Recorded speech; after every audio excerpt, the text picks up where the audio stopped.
Kita dapat nikmat, boleh buai air besar, boleh buai air kecil, tak perlu kena bayar.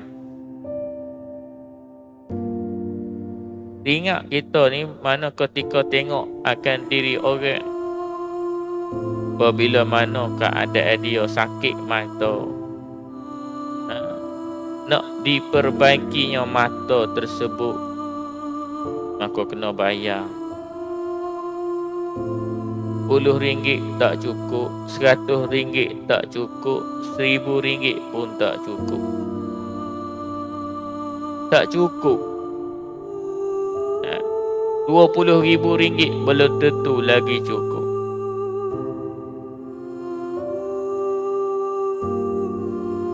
Namun kita bayangkan keadaan mana bahawasanya yang sebelum ni kita menggunakan ia dengan keadaan yang sempurna, tak pernah pun sekali kita bayar kepada Allah. Tidak, tak perlu bayar.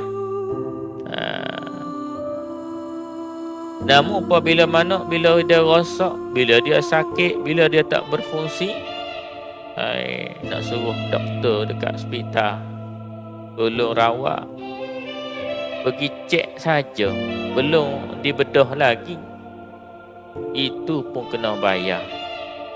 Nak tengok dulu, nak cek sama ada macam mana keadaan dia, mudarat ataupun tidak mudarat. Nak berjumpa, nak tanya dengan doktor pun kena bayar. Belum laginya dibawa ke bilik pembedahan, itu pun kena bayar. Dan macam-macam lah lagi kita ni menerimanya nikmat daripada Allah Ta'ala ni. Berbagai-bagainya nikmat yang telah diberikan kepada kita.